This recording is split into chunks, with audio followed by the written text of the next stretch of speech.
எங்களுக்கும் ஆண்டவர் அற்புதத்தை சுவத்தையும் ஆண்டவர் அருளி தொடர்ந்த நாட்களிலே ஆண்டுடைய சமூகத்தில் வந்து தேவனை ஆராதிக்கத்தக்கதாக ஒவ்வொரு தேவ பிள்ளைகளுக்கும் ஆண்டவர் உதவி செய்வாராக. ஏராளமான தேவ பிள்ளைகள் வர காணோம். அவர்கள் மத்தியிலே அவர்கள் பலவீனமாக இருந்தால் அவர்களுக்காக செபிகள் சபைக்காக ஜபங்கள் வேண்டுதல்கள் யாவையும் ஏற்கப்படுகிறது. கர்த்தர் நிச்சயமாக உங்களை ஆசீர்வதிப்பாராக. ஆமென் சொல்லலாமா? அல்லேலூயா. வசனத்தை ஆண்டுடைய சமூகத்திலே வாசித்து கேட்போம். உபாகமம் புஸ்தகம் 33ஆம் அதிகாரம் 12வது வசனத்தை ஆண்டுடைய சமூகத்திலே வாசித்து கேட்போம். உபாகமம் எழுதின புஸ்தகத்தில் 33ஆம் அதிகாரம் 12வது வசனத்தை நாம் தியானிக்க போகிறோம். எல்லாரும் ஜபத்தோடு அந்த வசனத்தை எடுத்து வாசிக்கலாம். பென்யமீனை குறித்து கர்த்தருக்கு அவன் பிரியமானவன்,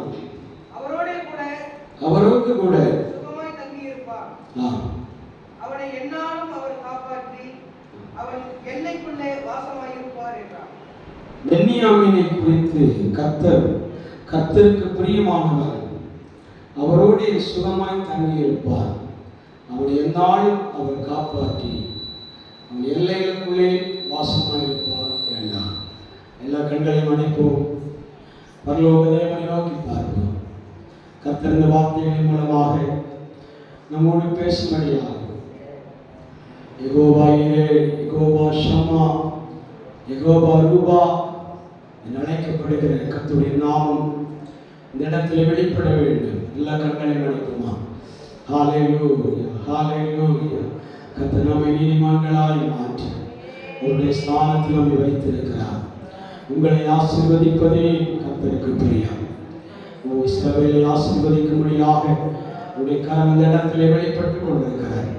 நான் உன்னை ஆசீர்வதிக்கவே ஆசீர்வதிப்பேன், உன்னை பெருகவே பெருகப்படுவேன். நீ ஆசீர்வாதமாய் இருப்பாய். ஓ ஹல்லேலூயா, ஹல்லேலூயா. உன் ஆசீர்வாதங்கள் பூமி எல்லை முழுவதும் சொல்லப்படும். பூமி எல்லை முழுவதிலும் அந்த ஆசீர்வாதத்தினுடைய வாசனைகளை கர்த்தர் படர்ந்து விளங்கப்படுவார். ஆமென், ஹல்லேலூயா, ஹல்லேலூயா. முன்னோருடைய விசுவாசத்தின்படியே கர்த்தர் நம்மை ஆசீர்வதிக்க போதுமானவர். ஆமென். நன்றி, நன்றி, நன்றி, நன்றி. முன்னோர்கள் மீது நம்பிக்கை வைத்தார்கள், நம்பியதா விடுவித்தீ.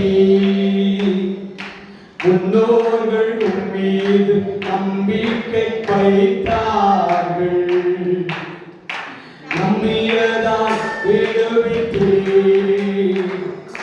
வேண்டினார்கள், கூப்பிட்டார்கள், விடுவிக்கப்பட்டார்கள். வெட்கப்பட்டு போகவில்லை, ஏமாற்றம் அடையவில்லை. வேண்டினார்கள், கூப்பிட்டார்கள், விடுவிக்கப்பட்டார்கள். வெட்கப்பட்டு போகவில்லை, அவன் ஏமாற்றம் அடையவில்லை. முன்னோர்கள் மீது நம்பிக்கை வைத்தார்கள், நம்பியதால் விடுவித்தீர். முன்னோர்கள் மீது நம்பிக்கை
வார்த்தை ஆழமுள்ள வார்த்தைகள், வார்த்தைகள் ஜீவனாய் வழி நடத்தட்டும் ஜெபிக்க தாழ்த்துகிறோம். ஒப்பு கொடுக்கும் துதிய கனமகிமை யாவுமாய்க்கே செலுத்துகிறேன். அன்பரே இயேசு கிறிஸ்துவின் நாமத்தில் கேட்கிறோம் ஜீவனுள்ள நல்ல தகப்பனே, ஆமென். அல்லேலூயா, அல்லேலூயா. வசனத்தை ஒரு முறை வாசிக்கலாம். பென்யமீனை குறித்து கர்த்தருக்கு பிரியமானவன் அவரோட சுகமாய் தங்கியிருப்பார். அவனை எந்நாளும் அவர் காப்பாற்றி அவன் எல்லைக்குள்ளே கர்த்தர் வாசமாய் இருப்பார். அல்லேலூயா, அல்லேலூயா சொல்லலாமா? 12 கோத்திர பிதாக்களில் ஒருவருடைய பேர் தான் பென்யாமீன். அல்லேலூயா. பென்யாமீனை குறித்து ஒரு பெரிய சரித்திரம் உண்டு. அல்லேலூயா சொல்லலாமா? பென்யாமீனை குறித்து ஒரு பெரிய சரித்திரத்தை ஆண்டவர் வைத்திருக்கிறார். அந்த சரித்திரம் என்பது யூதா கோத்திரத்திற்கு 12 கோத்திரங்கள் எழுதப்பட்டிருக்கிறார். இஸ்ரவேல் ஜனங்களிலே 12 கோத்திர பிதாக்கள். அல்லேலூயா. மாஸ்க் கம்மி பண்ணி voice praise the Lord. Hallelujah. Hallelujah. Praise God. Glory to God. நல்லவரே ஸ்தோத்திரம், நல்லவரே ஸ்தோத்திரம், பரிசுத்தரே ஸ்தோத்திரம், மகிமையானவரே ஸ்தோத்திரம். அல்லேலூயா சொல்லலாமா? அல்லேலூயா. கடந்த வாரங்களின் நடுவிலே தேவனாகிய கர்த்தர் நம்மோடு பேசும்போது எசேக்கியா தீர்க்கதரிசியின் புத்தகத்தில் ஒரு வார்த்தை ஆண்டவர் சொல்லியிருந்தார். அவன் என் தாசன், நான் அவன் மேல் பிரியமாயிருந்து என் ஆவியை அவன் மேல் அமர பண்ணுவேன் என்று சொன்னார். இல்லையே சொல்லாமா? கர்த்தருடைய ஆவியானவரை அவருடைய பிரியமானவர்களுக்கு, அவர் விரும்புகிற தாசர்களுக்கு அவர் எந்நாளும் நிலைத்திருக்கும்படியாக ஒரு ஆவி என்ன செய்கிறார்? ஊற்றுகிறார். இல்லையே சொல்லாமா? அந்த பரிசுத்த ஆவியானவர் மத்தியிலே அபிஷேக நதியாக பொழிந்து வெறும் அந்நிய பாஷையோடு நிறுத்தி விடுகிறார் அல்ல. அல்லேலூயா. நாம் நினைக்கிறோம் கர்த்தர் நம்மை தெரிந்து கொண்டிருக்கிறார், நம்மை அபிஷேகம் பண்ணி இருக்கிறார், பரிசுத்த ஆவியானவர் என் மேல் இருக்கிறார், நான் நடக்கும் போதும் ஓடும் போதும் அவன் செயல்படும் போதெல்லாம் என்னோடு கூட இருக்கிறார் என்று சொல்லிக் கொண்டிருக்கிறோம். ஆனால் உண்மைதான் அதற்கு மாறாக பரிசுத்த ஆவியானவர் ஒரு கிறிஸ்தவ வாழ்க்கைக்கு என்று தேவன் கொடுத்ததல்ல. அல்லேலூயா. அந்த பரிசுத்த ஆவியானவர் எதற்கு கொடுக்கப்பட்டிருக்கிறார் என்றால், இந்த உலகத்திலே நாம் ஒரு புது சிருஷ்டியாக பிறக்கப்பட வேண்டும் என்பதற்காகவும், இரண்டாவது அந்த சிருஷ்டி அவன் பரிசுத்த ஆவியானவராலே வளர்க்கப்பட வேண்டும் என்பதற்காகவும், அதே வளர்ந்த மனிதன் அதே பரிசுத்த ஆவியின் துணையோடு கூட நடத்தப்பட வேண்டும் என்பதற்காகவும். இருக்கிறீங்களா? அப்படி நடத்தப்படுகிற மனிதன் அவன் அல்லது பரிசுத்தவான்கள் அதே பரிசுத்த ஆவியானவரோடு கூட உபத்திரவங்களையும் சந்திக்க வேண்டும் என்பதற்காகவும். சொல்லலாமா? அப்படி உபத்திரவங்களை சந்திக்கிற மனிதன் பிற்காலங்களில் நட்சத்திரங்களை போல பிரகாசிக்க வேண்டும் என்பதற்காகவும் பரிசுத்த ஆவியானவரை பரலோகத்திலிருந்து தேவன் நமக்கு தந்தருளுகிறார். சொல்லலாமா? போன காலத்தில் இந்த வசனம் டச் பண்ணி போகும்போது கிறிஸ்துவை அடையாளப்படுத்தி பேச துணிந்தோம். சொல்லலாமா? இவன் என்னுடைய தாசன், இவரில் நான் பிரியமாய் இருக்கிறேன். அவன் இவன் சொல்படியெல்லாம் கேட்பான் என்று சொல்லி நம்பி என்னுடைய ஆவியை அவர் மேல் வைக்கிறேன், என்னுடைய ஆவியை அவர் மேல் அமர பண்ணுகிறேன் என்று சொன்னான். சொல்லாமா? ஆவி என்று சொல்லுகிறது வெறும் காத்து நினைக்கக்கூடாது. சொல்லாமா? வெறும் காற்று என்று நாம் என்ன செய்யக்கூடாது, ஆவியை நினைத்துக் கொள்ளக்கூடாது. காற்று வருகிறது, அதனுடைய அடையாளம் தான் 7 காரியத்தை குறித்து கடந்த வாரத்திலே தியானித்தோம். அவனின் அடையாளங்கள் எப்படி இருக்கும்? பரிசுத்த ஆவியானவர் வரும்போது புறாவை போல இறங்கி வருவார். சொல்லாமா? இரண்டாவது, பரிசுத்த ஆவியானவர் வரும்போது அவன் பலத்த காற்றடிக்கிற முழக்கம் போல் அவர் வெளிப்படுவார். சொல்லலாம்.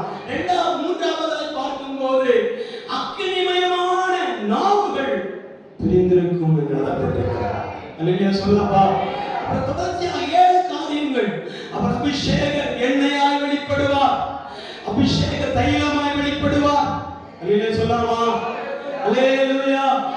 ஒவ்வொரு வார்த்தைகளின் படி 7 விதமாக அவருடைய அபிஷேகம் அடையாளமாய் வெளிப்படும்.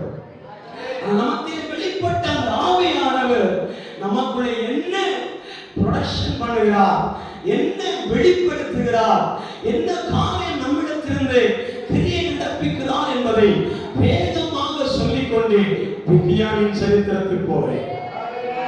அல்லேலூயா. அல்லேலூயா. சொல்லாமா? சொல்ல போகிறேன். 1 லூக்கா சுவிசேஷம் அதனுடைய 2ஆம் அதிகாரமா, மத்தேயு சுவிசேஷம் 1ஆம் அதிகாரம் 18ஆம் வசனத்தை ஒரு தேவப்பிள்ளை வாசிக்கலாம். 2ஆம் லூக்கா சுவிசேஷம் 2ஆம் அதிகாரம் 40ஆம் வசனத்தை ஒரு தேவப்பிள்ளை வாசிக்கலாம். 3ஆவதாக கலாத்தியர்கள் நிருபம் 5ஆம் அதிகாரம் 14ஆம் வசனத்தை ஒரு தேவப்பிள்ளை வேகமாக வாசிக்க கேட்போம். இயேசு கிறிஸ்துவினுடைய ஜனனத்தின் விவரமானது அவருடைய தாயாகிய மரியாள் யோசேப்புக்கு நியமிக்கப்பட்டிருக்கையில் அவர்கள் கூடி வரும் முன்னே சேர்க்கப்படுவதற்கு முன்னே அவள் பரிசுத்த ஆவியினாலே கர்ப்பவதியானாள். சொல்லலாமா? ஒரு கன்னியை பரிசுத்த ஆவியின் மூலமாகவே அவர் கர்ப்பம் தரிக்கப்பட்டிருக்கிறார். சொல்லலாமா? யோசேப்பு கன்னி மரியாளோடு சேர்கிறதற்கு முன்பாகவே பரிசுத்த ஆவியானவர் மூலமாக அவன் இயேசு கர்ப்பம் தரிக்கப்பட்டார். சொல்லாமா? இயேசு சாதாரணமாக ஒரு மனுஷனுடைய சாயல், மனுஷனுடைய கூட்டமைப்பில் அவர் பிறப்பிக்கப்படவில்லை. அவர் பரிசுத்த ஆவியானவராலே பிறந்திருக்கிறார். சொல்லாமா? அந்த பிறப்பு பரிசுத்த ஆவியானவரால் உருவாக்கப்பட்டபடினாலே அநேக முறை வேதத்தில் எழுதப்பட்டிருக்கிறது, யோசேப்பு மரியாதை அவன் எப்படி மறைமுகமாக தள்ளிவிடும்படி துணிந்தார். தள்ளிவிடும்படி நினைத்தார். ஆனாலும் பரிசுத்த ஆவியானவர் அவரை பார்த்து சொப்பனத்திலே சொன்னார், நீ அவனை என்ன செய்து விடாதே, தள்ளிவிடாதே. எத்தனையோ லட்சம் கன்னிமார்கள் உலக ரட்சகரின் வயிற்றில் பிறப்பார்களோ பிறக்க மாட்டாரோ என்று காத்து கொண்டிருக்கும் போது உன்னுடைய அவன் மரியாளுக்கு கர்த்தர் கண்களில் தயவுண்டானது. அல்லேலூயா. சொல்லாமா?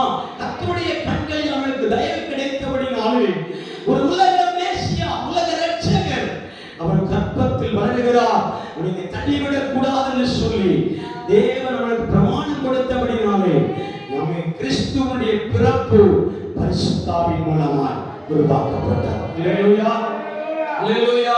அப்படி உருவாக்கப்பட்ட கிறிஸ்து சொல்லுகிறார், நீங்கள் மறுபடி பிறக்க வேண்டுமானால் ஜலத்தினாலும் ஆவியானவராலும் பிறக்கப்பட வேண்டும்.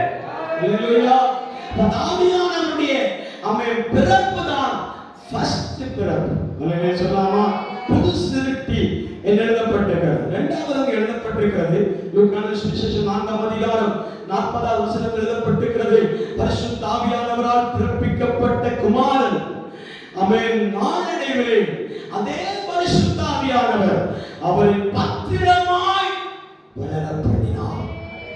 வாசிங்க பார்க்க 2ஆம் அதிகாரம் 40வது வசனம். 2ஆம் அதிகாரம் 40வது வசனம். லூக்கான சுவிசேஷம் 2ஆம் அதிகாரம் 40வது வசனம். பிள்ளை வளர்ந்து ஆவியிலே பலன் கொண்டு ஞானத்தினால் நிறைந்திருந்தது, தேவனுடைய கிருபையும் போதும். அல்லேலூயா சொல்லலாமா? குமாரனாகிய கிறிஸ்து இரண்டாவது பட்சத்தில் வரும்போது அவர் பரிசுத்த ஆவியானவராலே வளர்க்கப்படுகிறார். அல்லேலூயா சொல்லலாமா? இயேசு வளர்ந்ததுடைய சிச்சுவேஷனை பார்த்தால் இயேசு வளர்ந்திருக்க முடியாது. அல்லேலூயா. அவர் வளர்ந்திருக்க முடியாது. ஏன் தெரியுமா? அவன் இயேசு பிறந்த செய்தியை ஏரோது கேட்டவுடனே, ஏரோது அந்த வார்த்தையை கேள்விப்பட்ட உடனே அங்கு எழுதப்பட்டிருக்கிறது, 1000க்கும் மேற்பட்ட சிறு குழந்தைகள் என்ன செய்யப்பட்டார்கள்? வெட்டுண்டு போனார்கள். அல்லேலூயா. சின்ன குழந்தைகள் கூட என்ன செய்யப்படுகிறார்கள்? வெட்டுண்டு போகிறார்கள். காரணம், மேசியா பிறந்திருக்கிறார் என்ற செய்தி அரண்மனை வரைக்கும் போனபடினாலே இந்த குழந்தை வளரக்கூடாது என்பதற்காக அவன் சேவகர்களை அனுப்பி கொலை செய்யும்படியான முத்திரை போடப்பட்டிருக்கிறார். சொல்லாமா? அந்த நேரத்திலே அந்த குழந்தை எப்படி பராமரிக்கப்பட்டிருக்கும் என்றால், மோசே ஒரு சரித்திரம் எனக்கு ஞாபகம் வந்தது. அல்லேலூயா. பிறந்த நாள் முதல் 3 மாதம் வரைக்கும் ஒரு பானையில அந்த குழந்தை என்ன செய்தார்கள்? பத்திரப்படுத்தினார்கள். அல்லேலூயா சொல்லாமா? அப்ப அந்த குழந்தை எத்தனை மாதம் வரைத்தான் அந்த பானைக்குள்ள இருக்கும்? அட்லீஸ்ட் 3 மாதம் வரைக்கும் தான். அதுக்கு பிறகு என்ன செய்யுமா? கியா கியானே கத்த தொடங்கும். அல்லேலூயா சொல்லாமா? இரண்டாவது கையும் காலையும் போட்டு அசைய தொடங்கும். அல்லேலூயா சொல்லாமா? அசையும் போது நம்ம வைத்திருக்கிறது செம்பு பானை அல்ல. என்ன பானை? மண் பானை. அல்லேலூயா சொல்லாமா? மண் பானை உடைந்து என்ன செய்தது? வெளியே வர தொடங்கினது. அல்லேலூயா சொல்லாமா? வெளியே வந்த உடனே அந்த குழந்தையுடைய சத்தம் வெளியே கேட்கக்கூடாது என்பதற்காக, இனி பத்திரப்படுத்த முடியாது என்பதற்காக அந்த மோசேயுடைய தாயார் என்ன செய்தார் தெரியுமா? ஒரு நாணல் பெட்டியை உருவாக்கி, அல்லேலூயா, நாணல் பெட்டியிலே உள்ளே இந்த குழந்தையை வைத்துக் கொண்டு வெளியிலே கீழ் பூசி எந்த நதியிலே கொண்டு போட்டார்? நைல் நதியிலே. அல்லேலூயா சொல்லாமா? நைல் நதி என்பது விஷம் நிறைந்த நதி. பெரிய பெரிய துஷ்ட மிருகங்கள், முதலைகள், அவை அன்றைக்கு டிராகன் போல உள்ள மிருகங்கள் வாழ்ந்த பகுதி தான் எந்த பகுதி? நைல் நதி. சொல்லலாமா? அவளுக்கு எந்த எதிர்பார்ப்பும் இல்லை. நைல் நதியுடைய ஓரத்தை பார்த்தீங்களா, ஒரு பெரிய நீர்வீழ்ச்சி இருக்கும். அந்த நீர்வீழ்ச்சியில் இந்த நாணல் பெட்டி கீழே விழுந்து அந்த பெட்டி சிதைந்து போய்விடும். அப்போதும் கூட அந்த தாயார் என்ன சொன்னா தெரியுமா? இவ்வளவு தூரம் நான் பாதுகாத்திருக்கிறேன், இனி என்னால் முடியாது. காரணம் என்ன? அந்த சிச்சுவேஷன், அந்த குழந்தை வளர பண்ணுவதற்கு முகாந்திரம் இல்லாதபடினாலே அதை அப்படியே நைல் நதியிலே விட்டார். என்ன நடந்தாலும் பரவாயில்லை, என் கண் முன்னே அது நடக்க கூடாது என்பதற்காக அது அப்படியே விட்டார். அது விட்ட மாத்திரத்தில் வேதம் சொல்லுகிறது, எந்த இடத்திலிருந்து அவனுக்கு நேராக பட்டயம் உயர்ந்திருக்கிறதோ அதே அரண்மனையில 40 வருடம் அவன் கர்த்தரால் வளர்க்க பண்ணும்படி தேவன் உதவி செய்திருக்கிறார். சொல்லலாமா? கர்த்தர் வளர பண்ணி இருக்கிறார். மோசேயுடைய எதிர்பார்ப்பு, மோசேயுடைய எடுத்துக்காட்டு ஒவ்வொரு தேவ பிள்ளைகளுக்கும் உருவாக வேண்டும். நாம் கர்த்தருடைய பிள்ளைகளால் பிறந்திருக்கிறோமானால் நமக்கு நேராக பல பட்டயம் தீட்டப்பட்டிருக்கிறார். அல்லேலூயா, அல்லேலூயா சொல்லலாமா? நீ கழுத்தை திருப்பினால் கூட நீ குற்றவாளி என்று சொல்லுவார்கள். நீ திரும்பினாலும், நடந்தாலும், செயல்பட்டாலும், எல்லா சூழலிலும் உன்னை குற்றவாளி என்று நிரூபிக்க வேண்டும் என்பது பார்வோனின் எண்ணம். சொல்லலாமா? நீங்கள் குற்றவாளி தான் என்பதை நிரூபிக்க எப்படியாவது அடித்தால் என்ன செய்ய வேண்டும்? நிரூபிக்க வேண்டும் என்று இருக்கிற இடத்திலே கர்த்தருடைய ஆவி மோசே மேல் இறங்கி வந்தது. கர்த்தருடைய ஆவி குமாரனாகிய கிறிஸ்துவின் மேல் இறங்கி வந்தது. அவரோ பட்டயத்திற்கு விலக்கி பாதுகாத்தார். அல்லேலூயா. பட்டயங்களுக்கு விலக்கி ஆண்டவர் வளர பண்ணினார். அல்லேலூயா சொல்லலாமா? வளர்ந்த தேவன் பரிசுத்த ஆவியானவராலே வளர்க்கப்பட்டிருக்கிற நீங்களும் நானும் அவருடைய அனுமதி இல்லாமல் ஒரு சோதனைக்குள்ளே போகக்கூடாது. அல்லேலூயா சொல்லலாமா? அவருடைய அனுமதி இல்லாமல் நாம் ஒருபோதும் உபத்திரவத்திற்குள்ளே போகக்கூடாது. அநேக தேவ பிள்ளைகள் ஆண்டவருடைய அனுமதி இல்லாமலே, கர்த்தருடைய பிளான் இல்லாமலே, கர்த்தருடைய திட்டம் இல்லாமலே, கர்த்தர் சொல்லாமலே சில உபத்திரவங்களை தாங்களே வருத்திக் கொண்டு ஆண்டவரை நோக்கி முறையிடுகிறார்கள். இது சரியான முறையிடுதல் அல்ல, இது சரியான கூப்பிடுதல் அல்ல. கர்த்தரை அனுமதிக்கவில்லை, தேவனுக்கு உங்களுக்கு அனுமதிக்கவே கிடையாது. அல்லேலூயா சொல்லலாமா? தேவன் அதை அனுமதித்திருக்கிறார் என்றால் எப்படி வனாந்தரத்திற்குள்ளே கொண்டு போனாரோ அதே போல வெளியே வரும்போது பத்திரமாய், சுகமாய், பலனாக உன்னை கொண்டு வருவார். அல்லேலூயா சொல்லலாமா? எப்படி வனாந்தரத்திலே கொண்டு போனாரோ எழுதப்பட்டிருக்கிறது. அவை பரிசுத்த ஆவியானவர் அவரை என்ன செய்தார்? வனாந்தரத்திற்கு அழைத்து கொண்டு போனார். லூக்கான சுவிசேஷம் 4ஆம் அதிகாரம் 1ஆம் வசனம் நினைக்கிறேன். கலாத்தியர் நூல் 5ஆம் அதிகாரம் 14ஆம் வசனம் நினைக்கிறேன். எடுத்து வாசிப்பார்கள் வேகமாய். இயேசு பரிசுத்த ஆவியானவரால் நிறைந்தவராய் யோர்தானை விட்டு திரும்பி ஆவியானவராலே வனாந்தரத்திற்கு கொண்டு போகப்பட்டார். சொல்லலாமா? நாம் நினைக்கிறோம் ஆவியானவர் என்னை வனாந்தரத்திற்கு கொண்டு போக அனுமதிப்பாரோ? அல்லேலூயா சொல்லலாமா? ஆவியானவர் என்னை வனாந்தரத்திற்கு கொண்டு போவாரா? நாம் வனாந்தரத்தின் வாழ்க்கையிலே வரக்கூடாது என்றுதான் ஜெபித்துக் கொண்டிருக்கிறேன். அல்லேலூயா சொல்லலாமா? உபத்திரவம் என் வாழ்க்கையிலே வரக்கூடாது என்று சொல்லிதான் ஜெபம் பண்ணிட்டு இருக்கிறேன். நம்முடைய ஜெபம் எல்லாம் எப்படி இருக்கிறது?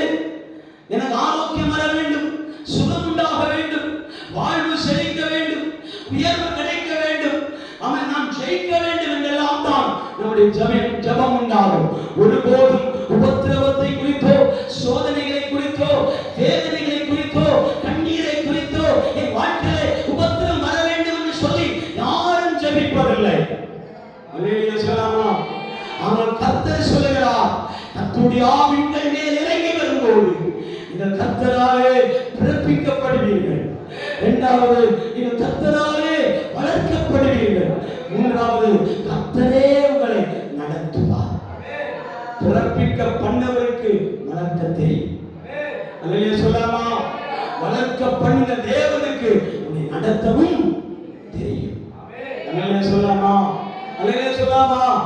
எங்க நடத்தினாலும் ஆண்டவரே நான் வரமாட்டேன்னு பிடிவாதம் பண்ணக்கூடாது. அந்த பாதையானாலும் அந்த பாதையை கர்த்தர் உனக்கு சிவப்பு கம்பளம் போல மாற்றுகிற தேவன். அல்லேலூயா சொல்லலாமா? முட்கள் மேடுகளை சமமாய் மாற்றுகிற தேவன்.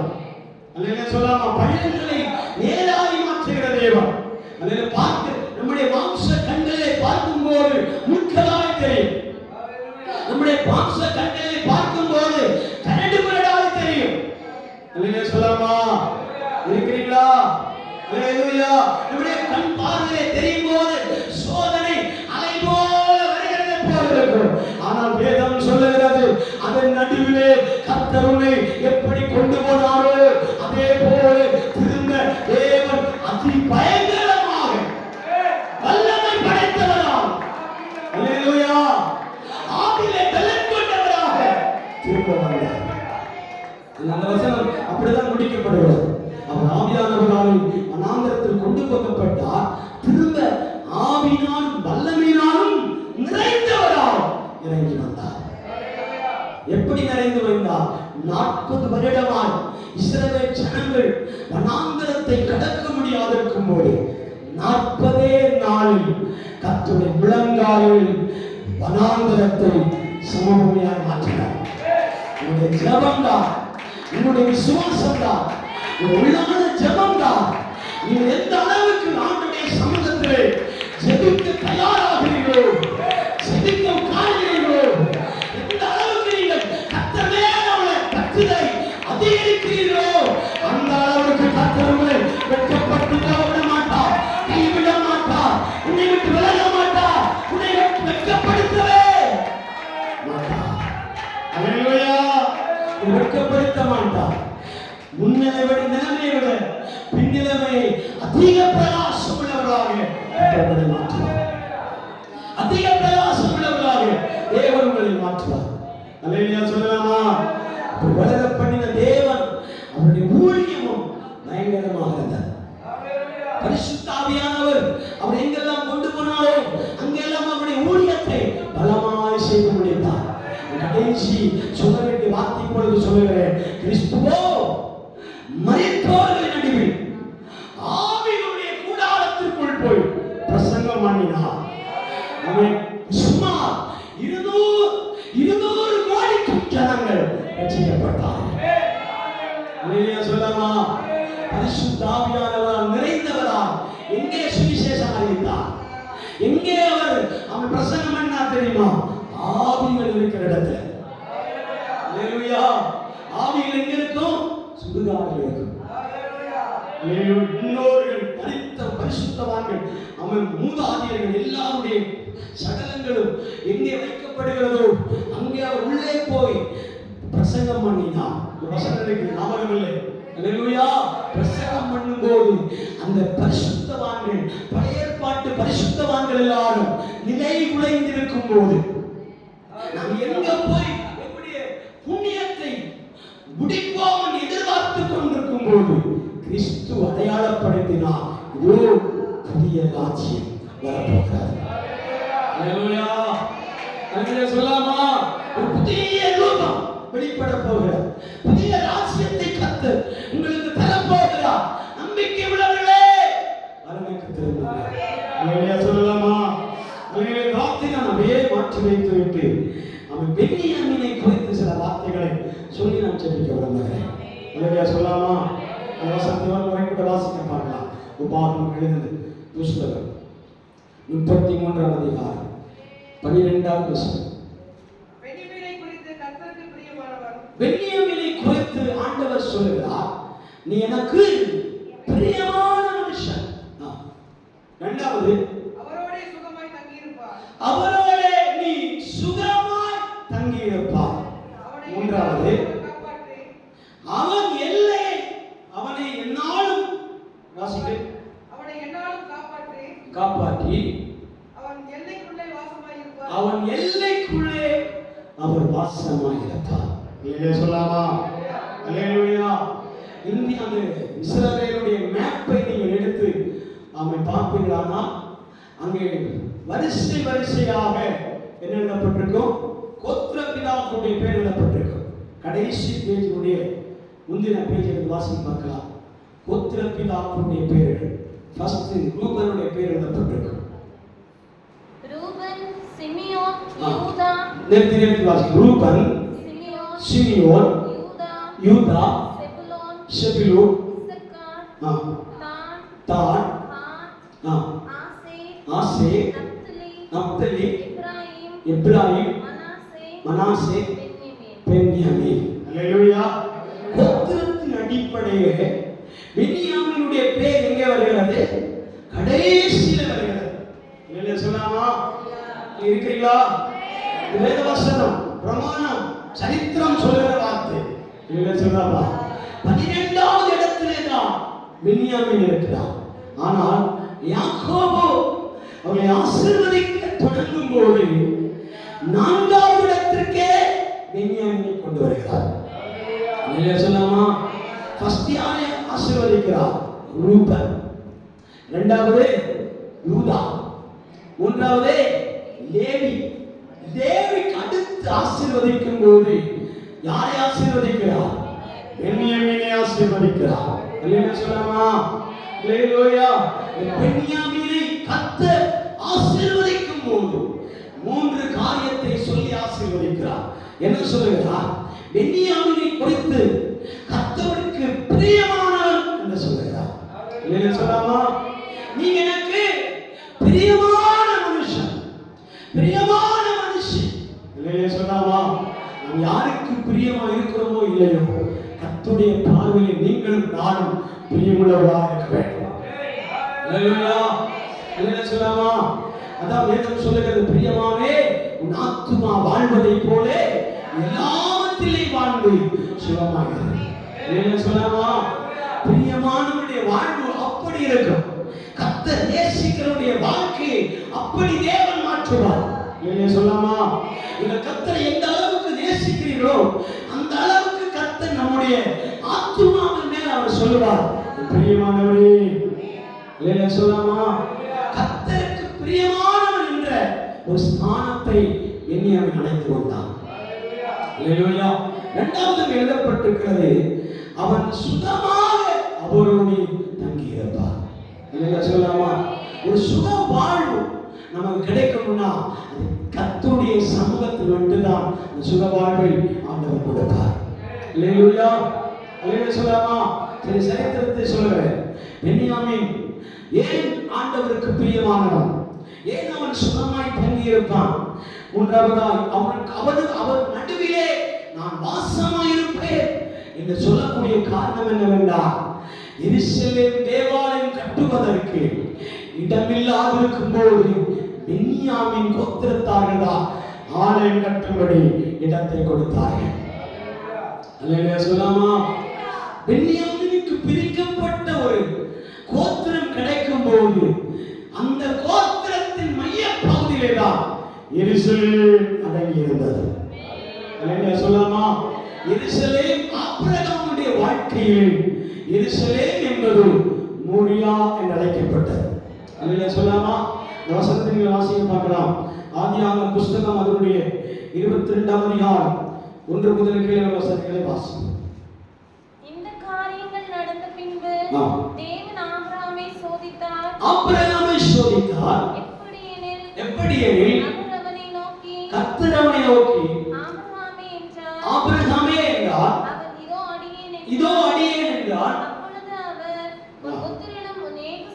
உன் புத்திரனும் உன் ஏகசுதனும் ஈசாக்கை இப்பொழுது அழைத்துக் கொண்டு மோரியா தேசத்துக்கு போய், மோரியா என்ற மலைக்கு போய், அங்கே நான் உனக்கு குறிக்கும் மலையில் ஒன்றின் மேல் அவனை தகன பலியாக பலியிடு என்றார். ஆபிரகாம் அதிகாலையில் எழுந்து தன் கழுதையின் மேல் சேணம் கட்டி தன் வேலைக்காரரில் 2 பேரையும் தன் குமாரன் ஈசாக்கையும் கூட்டிக் கொண்டு கொண்டு தகன பலிக்கு கட்டைகளை பிளந்து கொண்டு தேவன் தனக்கு குறித்த இடத்துக்கு புறப்பட்டு போனான். தேவன் அவனுக்கு குறிக்கப்பட்டிருந்த இடத்திற்கு கொண்டு போனான். அல்லேலூயா சொல்லலாமா? அல்லேலூயா. அங்கே ஈசாக்கு ஒரு வார்த்தை கேட்கிறான், ஆண்டவரே, பலிக்கான அவன் விறகு கட்டைகளும் நெருப்பும் கத்தியும் நம்மிடத்தில் இருக்கிறதே, பலிக்கான ஆடு எங்கே என்று கேட்கும்போது ஆண்டவர் ஆபிரகாம் சொல்கிற வார்த்தையை பாருங்கள். அவன் பலிக்கான ஆட்டை தேவன் பார்த்துக் கொள்வார். சொல்லலாமா? அவன் பலிக்கான பொருளை பர்வதங்களில் பார்த்துக் கொள்ளப்படும் என்று சொல்லி தேவன் அவனுக்கு சொன்ன உடனே அவனுக்குள்ள ஒரு விசுவாசம் எழும்பினது. அவன் புறப்பட்டு போகிறான். அல்லேலூயா. அந்த 5வது வசனத்தை நான் சொல்லுகிறேன். 5வது வசனத்தை நீங்கள் வாசித்து பார்த்தா வேலைக்காரனிடத்திலே ஆபிரகாம் சொல்லுகிறார், நாங்கள் விட்டு கடந்து போகிறோம், நீங்கள் இங்கே கழுதைகளை வைத்துக் கொண்டு நில்லுங்கள், நானும் என் பிள்ளையாண்டானும் அப்பிடம் போய் ஆராதித்து விட்டு திரும்பி வருவோம். சொல்லலாமா? இந்த விசுவாசத்தை தான் இன்றும் சரித்திரம் முழுவதும் பேசப்படுகிறார். அவன் கர்த்தர் சொன்னாரே, ஈசாக்கை பலி செலுத்திக் கொண்டுதான் ஆபிரகாம் திரும்பி வர வேண்டும். ஆனால் இங்கே எழுதப்பட்டிருக்கிறது, ஆபிரகாம் ஈசாக்கோடு திரும்பி வருவேன் என்று சொன்ன வார்த்தையை அங்கே பெருசாக விசுவாசிகளின் மத்தியிலே பெரிதாக சொல்லப்படுகிறார். சொல்லலாமா? ஏன் இந்த வார்த்தை அவன் உள்ளத்திலிருந்து வெளிப்படக்கூடிய காரணம் என்ன? ஏன் ஆபிரகாம் அவன் சரியான வார்த்தை சொல்லியிருக்க வேண்டுமே, உண்மையை சொல்லியிருக்க வேண்டுமே. என்ன வார்த்தை? நான் ஈசாக்கை பலி செலுத்தி விட்டு திரும்பி வருவேன். அல்லேலூயா.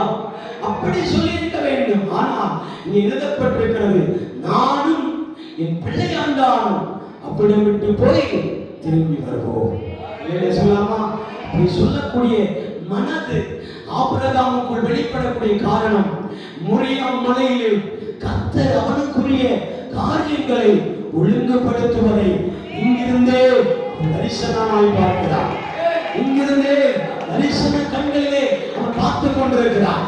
ஏன்னா அவனுடைய வாக்குத்தத்தம் அவன் 12ஆம் அதிகாரத்திலிருந்தே அவனுக்குள் ஓடிக்கொண்டே இருக்கிறார். 22ஆம் அதிகாரத்திலே தான் ஆபிரகாமை பார்த்து கர்த்தர் சொல்லுகிறார், உன் ஏக சுதனம் உன் புத்திரனாகிய ஈசாக்கை எனக்கு பலிகொடுக்க வேண்டும் என்று சொன்னார். ஆனால் 12வது வசனம் தான் இவனுக்குள்ளே வேரூன்றி ஓடிக்கொண்டிருக்கிறார். சொல்லலாமா? நம்முடைய பயணத்தின் நடுவிலே, நம்முடைய சோதனை ஓட்டத்தின் நடுவிலே, நம்முடைய வனாந்தர பயணத்தின் நடுவிலே, நம்முடைய உபத்திரவத்தின் பாதி நடுவிலே கர்த்தர் என்ன சொன்னாலும் ஆமென் என்று சொல்லுங்க. ஏன் தெரியுமா? அந்த வாக்குத்தத்தத்தின் நடுவிலே உனக்கு கொடுத்த வார்த்தையை ஆண்டவர் மறந்து விட மாட்டார். கர்த்தர் மறந்து விட மாட்டார். அவன் புரிந்தவர்களுக்காக சொல்கிறார், புரிந்த தேவ பிள்ளைகளுக்காக நான் கர்த்தரை மகிமைப்படுத்துகிறேன். ஆபிரகாமோ அது மாட்டேன் என்று சொல்லவில்லை. அது சோதனையா இருந்தாலும், அது வேதனையா இருந்தாலும், அது உபத்திரவமா இருந்தாலும் நான் ஒப்புக் கொடுக்கிறேன் என்று சொன்னான். அல்லேலூயா, அல்லேலூயா. மனிதர்கள் சொல்லுகிற வார்த்தையை நாம் நம்பிவிடக் கூடாது. அல்லேலூயா. அது தீர்க்கதரிசிகள் ஆனாலும், அது பெரிய பெரிய பாஸ்டர்கள் ஆனாலும், யார் சொன்னாலும் அதை நம்பிவிடக் கூடாது. கர்த்தர் வேத வசனத்தின் அடிப்படையிலே ஒரு வார்த்தை உங்களிடத்தில் பேசிக் கொண்டிருக்கிறார் என்றால் அந்த வார்த்தைக்கு நீங்கள் அடிபணிய வேண்டும். அல்லேலூயா. அதுக்கு நீங்கள் தலை சாய்க்க வேண்டும். ஆமென் என்று சொல்ல வேண்டும்.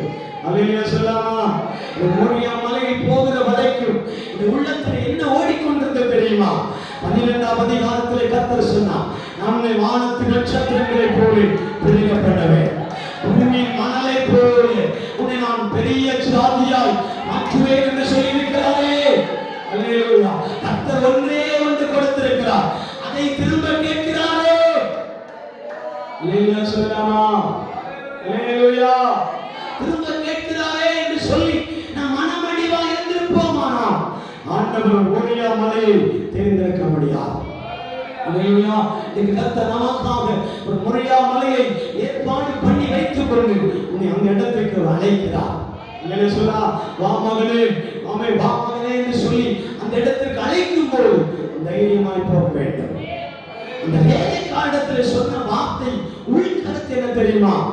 இந்த பலிபீடத்தின் நடுவிலே ஈசாக்கு எரிந்து சாம்பலாகி அது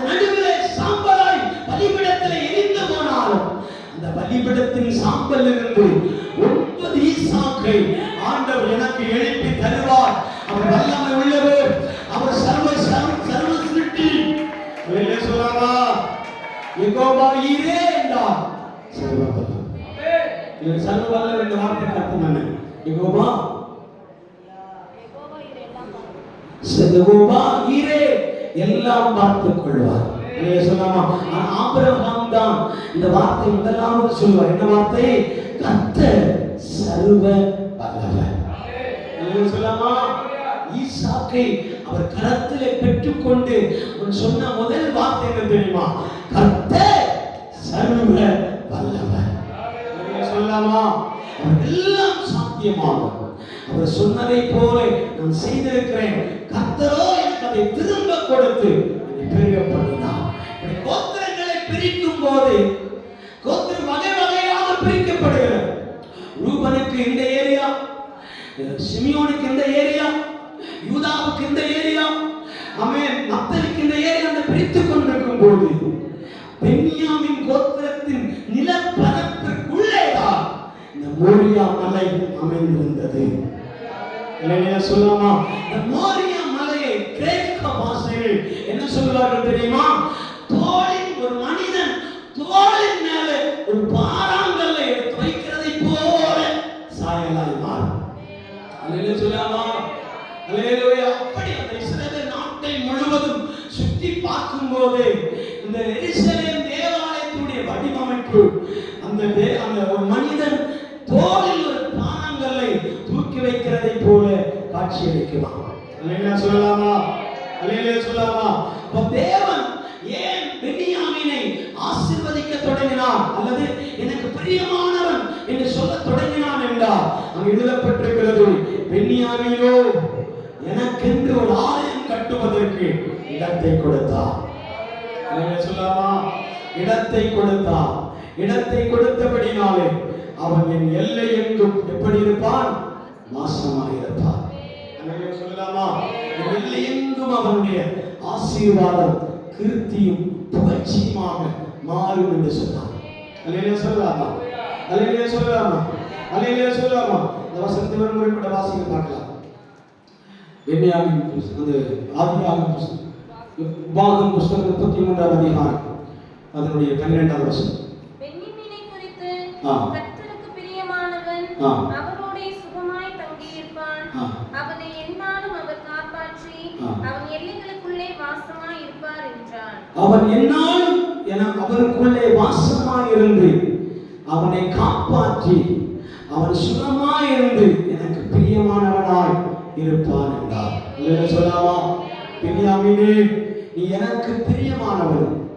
அவன் நீ சுகமாய் இருப்பதற்கும் நீ தேசத்தின் நடுவிலே அவன் மாசமாய் இருப்பதற்கும் எனக்கு ஒரு இடத்தை ஏற்படுத்தினபடினாலே உன் வம்சம் முழுவதும் இந்த எருசலேம் நாட்டுக்குள்ளே நம்மை பாதுகாப்பாய் இருப்பார்கள். அல்லேலூயா சொல்லலாமா? பாதுகாவலாய் இருப்பார்கள், அரணிப்பான கோட்டையாக இருப்பார்கள். அல்லேலூயா சொல்லலாமா? அல்லேலூயா சொல்லலாமா? துரிதமாக இருப்பார், கேடகமாக இருப்பார்கள், கோட்டையாக இருப்பார்கள். அல்லேலூயா சொல்லலாமா? அவன் எதற்கும் பயப்படாமல் இருக்கிற கண்மலையை போல பென்யாமீனை கர்த்தர் பாதுகாத்தார். உங்களையும் என்னையும் தேவன் பாதுகாக்கும்படியாக உங்களுடைய அரவணைப்புக்குள்ளே கர்த்தர் நம்மை கொண்டு வர விரும்புகிறார். அல்லேலூயா சொல்லலாமா? அல்லேலூயா. ஒரு கதையை மட்டும் நான் சொல்லி இந்த பாடத்தை முடிக்க விரும்புகிறேன். ஒரு செக்யூரிட்டி ஆபீசர் ஒரு இடத்துல பேங்க்ல முழுவதும் அவன் பாதுகாப்புக்காக அவர் என்ன செய்கிறார்? நியமிக்கப்பட்டிருந்தார் ஒரு பேங்க்ல பாதுகாப்புக்காக.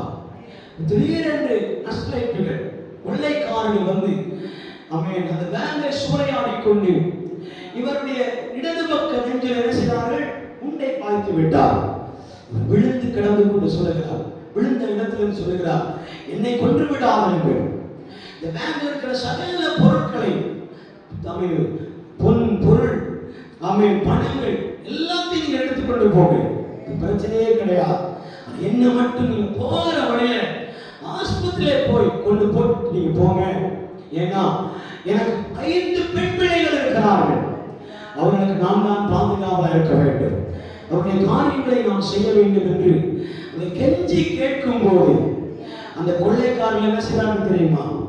அவன் பணங்கள் எல்லாம் எடுத்துக் கொண்டதுனால நீயே எங்களுக்கு எதிரான சாட்சி சொல்வாய்ன்னு சொல்லி 5-6 குண்டைகளை அவன் மேல பாய விட்டு என்ன செய்தார்கள்? கொண்டு விட்டார்கள். அல்லேலூயா. கொண்டு விட்டு கடந்து போனார். எப்படியோ அவன் தகவல் தெரிந்து இவர்கள் தான் கொலை செய்திருக்கிறார்கள் என்ற சந்தேகத்தின் அடிப்படையில் இவர்களை பிடித்து கோர்ட் விசாரிக்க ஆரம்பித்தார். அல்லேலூயா. போலீஸ் கஸ்டடியில் எடுத்து திரும்ப கேஸ் ஃபைல் பண்ணி கோர்ட்டிலே கொண்டு நிறுத்தினார். கோர்ட்டில் என்ன பிரச்சனை தெரியுமா? அவன் ஒரு கைதியை கொண்டு போய் விட்டார், அதற்கு தகுந்த ஆதாரங்கள் வேண்டும். அல்லேலூயா. ஆதாரங்கள் இல்லாததுனால அந்த ஜட்ஜ் என்ன செய்தார்? இவர்கள் இந்த காரியங்களை செய்யவில்லை என்று சொல்லி இவர்கள் நிரபராதி என்று சொல்லி என்ன செய்தார்கள்? தீர்ப்பளித்து விட்டார். இவர் வீட்டிலே வந்து நைட்டு தூங்கும் போதுதான் அந்த பெரியவர் சொன்ன வார்த்தை காதுகளில் துணிக்க ஆரம்பித்தது. அல்லேலூயா. காதுகளில் பயங்கரமான துணிக்கு, என்னை மட்டும் விட்டுவிடு, எல்லாவற்றையும் எடுத்துக்கொண்டு போ, நான் உயிரோடு இருந்தால்தான் என் வீட்டுக்கான காரியத்தை பார்க்க முடியும், என்னை விட்டுவிடு, ஆஸ்பத்திரியிலே கூட அட்மிட் பண்ணி போயிருக்கோ அப்படி சொல்லும்போது கேட்கவே இல்லை. நாட்கள் போக போக போக இவனுக்கு அது படபடப்பும் பயமும் நடுக்கும் அதிகரித்துக் கொண்டிருந்தபடினாலே இவனே போய் அந்த தூக்கு மேடைக்கு முன்பதாக என்று சொல்லுகிறான், இந்த காரியங்கள் எல்லாம் செய்து நான் தான். ஏன்னா எனக்கு இப்போது சுகமே இல்லை. பணம் பக்கத்தில் இருக்கிறது, பொன் பக்கத்தில் இருக்கிறது, நகையெல்லாம் என் முன்னாடி இருக்கிறது, ரூம் ஃபுல்லா நான் கடத்தி கொண்டு வந்த, கொள்ளையடித்து கொண்டு வந்த அமேன் அமேன் எல்லா பொருட்களையும் ரூம்ல பத்திரப்படுத்தி வைத்திருக்கிறேன். எனக்கோ சுகமான தூக்கம் இல்லை. நான் நன்றாய் தூங்கி பல நாட்கள் ஆகிவிட்டது. ஏன் தெரியுமா? அந்த புதியோர் சொன்ன வார்த்தை என்னை கலங்க பண்ணி விட்டார். நான் பயந்து போயிருக்கிறேன். அதனால நான் சரண்டர் ஆகிறேன், என்னை தூக்கு மேடையில போடுங்க, என்னை ஜெயில போடாதீங்க அப்படின்னு சொல்லி வாக்குமூலம் கொடுத்த உடனே அவர்கள் ஜெயிலில் அவரை தூக்கு மேடையில போட்டு விட்டார்கள். புடவையை எடுத்துக் கொண்டார். ஏன் தெரியுமா? இன்னைக்கு நானும் நீங்களும் தேவ சமூகத்திலே சுகமாய் இருக்கிறோம் என்றால் அது கர்த்தர் நமக்கு கொடுத்திருக்கிற அவன் நிம்மதி, சமாதானம், சொல்லாமா அமைதியை ஆண்டவர் நமக்கு தந்திருக்கிறார். எனக்கு பிரியமானவரே, ஆத்துமா வாழ்வதை போல எல்லாவற்றிலும் வாழ்ந்து சுகமாக இருக்க வேண்டும். சொல்லாமா நாம் தேவனுக்கு பிரியமானவர்களாய் மாற வேண்டுமானால் நான் கதையை நிறுத்திவிட்டு கடைசியாக வந்திருக்கிறேன். அல்லேலூயா சொல்லவா? இருக்கிறீங்களா? இருக்கிறீங்களா?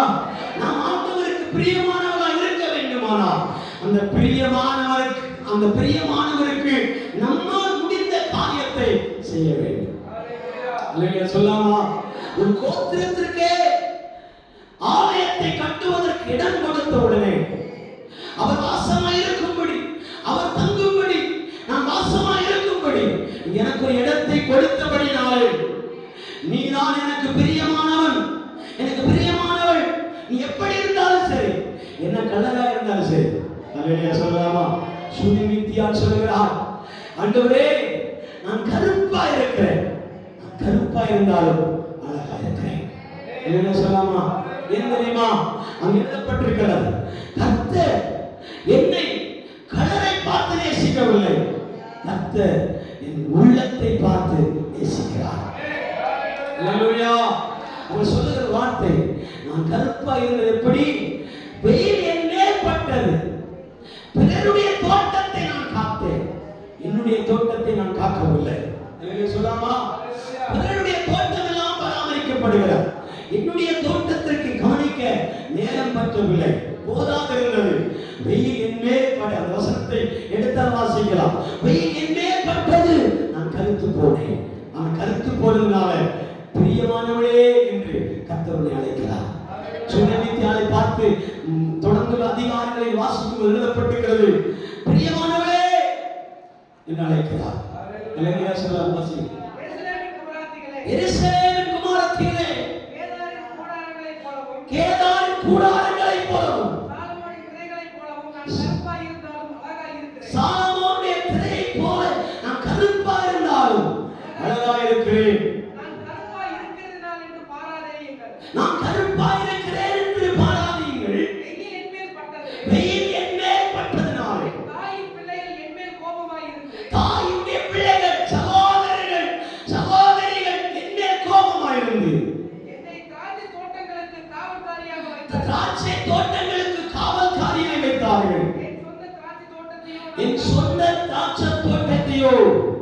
நான் காக்கவில்லை. அல்லேலூயா சொல்லலாமா? இதனாலதான் நான் என்ன செய்திருக்கிறேன், கருத்து போய்விட்டேன். அல்லேலூயா சொல்லலாமா?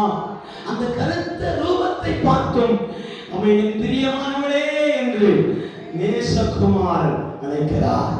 உலகத்தின் பார்வையிலே நாம் அற்பமா எண்ணப்பட்டிருந்தால், உலகத்தின் பார்வையிலே நாம் கலர் குறைந்தப்பட்டவர்களா இருந்தாலும், நீங்கள் கர்த்தருடைய காரியத்தில் வைராக்கியமா இருந்தால் 1000 பேர் நடுவிலே உன்னை கர்த்தர் பிரியமானவளே பிரியமானவளே என்று அழைக்கும் தேவன், அழைக்கிற தேவன். அல்லேலூயா சொல்லலாமா? அல்லேலூயா சொல்லலாமா? ஒரு வார்த்தை கூட சொல்லி முடிக்கிறேன். காக்கைக்கு தன் குஞ்சு பொன் குஞ்சு. அல்லேலூயா. காக்கைக்கு தன் குஞ்சு பொன் குஞ்சு எழுதப்பட்டிருக்கிறது. ஏன் அந்த வார்த்தை சொல்லப்படுகிறது என்றால், குருவி இருக்கு இல்லையா, குருவி குருவி என்ன செய்யுமா, பாடிட்டே நடக்குமா. அல்லேலூயா. அதனுடைய பாடலுடைய ராகம் எல்லாம் தேசத்தை இனிமையாக்கி கொண்டே இருக்கும். ஆனா அதனுடைய ஒரு ஃபெயிலியர் என்ன தெரியுமா, அது முட்டை போட்டு அடை காப்பதில்லை. அல்லேலூயா சொல்லலாமா? அல்லேலூயா. அடை காக்கும் திறனை தேவன் இந்த குருவிக்கு கொடுக்கவே இல்லை. ஆனா காகத்திற்கு எந்த முட்டை வைத்தால் அடை காக்கும். அல்லேலூயா சொல்லலாமா? ஒரு நாள் குருவி பாடி பாடி பாடி ஊரெல்லாம் பாடிக்கொண்டு அந்த முட்டையிடுகிற நேரத்தில் காக்கை கூட்டுக்குள்ளே முட்டையை போட்டுட்டு அது எஸ்கேப் ஆயிட்டு. என்ன சொல்லாமா? காகம் என்ன செய்தது, இந்த முட்டையும் இருக்கிறது பரவாயில்ல, நம்மோடு சேர்த்துக் கொள்ளலாம் என்று சொல்லி அந்த முட்டையோடு கூட அமர்ந்து கொண்டது.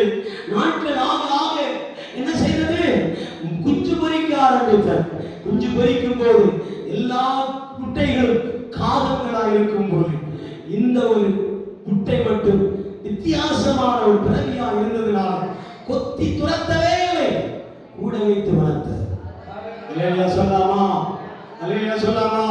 ஆனா வளர வளர வளர வளர அந்த குருவியுடைய ராகம் மாறினது. தன்னுடைய இனத்தார்கள் பறந்து போவதை பார்த்து தனக்கு அதுதான் அவன் விருப்பமானது என்று சொல்லி, அந்த காரியம் தான் சுகமாக இருக்கிறது என்று நினைத்து அந்த குருவியும் அவர்களுடைய இனத்தோடு சேர்ந்து பறக்க தொடங்கினார். அல்லேலூயா சொல்லாமா? ஆனா காகமோ தன் குஞ்சுகளை தன் பொன் குஞ்சாக நினைத்து பத்திரமா தன் கூட்டிலே வைத்து பாதுகாக்க தொடங்கினார். அல்லேலூயா சொல்லாமா? நீங்கள் நானும் ஒரு குருவியை போல அங்கும் இங்குமாய் அலைந்தவர்களால் தெரியாதபடிக்கு நம்மை ஒரு கூற்றுக்குள்ளே கர்த்தர் வைத்திருக்கிறார். ஒரு கூற்றுக்குள்ளே ஆண்டவர் அடகாக்க வைத்திருக்கிறார். அந்த காகத்திற்குள்ளே அடகாக்கும்படி வைத்திருக்கிறார். அந்த காகம் உன்னை பத்திரமாய் பாதுகாக்கும். அல்லேலூயா சொல்லாமா? அது உன்னை கொத்தி துரத்துவதில்லை. நீ போனால்தான் அந்த காகம் அமைதியா இருக்குமே ஒழிய அவன் உன்னை துரத்துவதற்கு காகத்திற்கு அனுமதியில். ஏன் தெரியுமா? அது அத்தனை நாட்கள் முட்டை மேல் உட்கார்ந்து பாதுகாத்திருக்கிறார். அல்லேலூயா சொல்லலாமா? அல்லேலூயா சொல்லலாமா? அதனாலதான் கர்த்தர் சொல்லுகிறார், பென்யாமீன் நான் வாசம் பண்ணும்படி எனக்கு ஒரு இடத்தை ஏற்படுத்தினபடினால். இது ஒரு பெரிய சரித்திரம் இருக்கிறது. ஓபன் பண்ணா சில மணித்துளிகள் போய்கொண்டே இருக்கும். இப்போதே டைம் ஆகிவிட்டது. அல்லேலூயா சொல்லலாமா? அல்லேலூயா. நீ எனக்கு ஒரு இடத்தை ஏற்படுத்தினபடியா, நான் தங்கும்படி, நான் வாசம் பண்ணும்படி, நான் அமர்ந்திருக்கும்படி, நான் கூடாதமாய் இருக்கும்படி எனக்கு ஒரு இடத்தை நீ கொடுத்தபடினாலே நீ எனக்கு பிரியமானவர். அல்லேலூயா. அல்லேலூயா. அப்ப அந்த ஆலயத்திலே என்னென்ன காரியங்கள் இருக்கிறதோ அந்த காரியம் எல்லாம் பென்யாமீனை சாரும். அதுல சுருக்கமான வார்த்தை ஒன்று, ஆலயத்தில் முழுமையான பரிசுத்தம் உண்டு. அந்த ஆலயத்தில் மகிமை உண்டு. அந்த ஆலயத்தில் தேவ பிரசன்னம் உண்டு. அந்த ஆலயத்தில் தேவனுடைய மகிமை திளங்கிக் கொண்டே இருக்கும். அது எந்த நாட்டில் இருக்கிறது? பென்யாமீன் கொடுத்த தேசத்தில் இருக்கிறபடினாலே அந்த பரிசுத்தமும் பென்யாமீனை சாரும். அந்த மகிமையும் பென்யாமீனை சாரும். அந்த பிரசன்னமும் பென்யாமீனை சாரும். எல்லா கண்களையும் அடைப்போமா? எல்லா கண்களையும் அடைப்போமா? நாம் ஜெபிக்க தொடங்குவோம். ஆமென். ஆமென். பென்யாமீன் கர்த்தருக்கு பிரியமானவர். நீ நடுவில் சுகமாய் வாசமாய் இருப்பார். நான்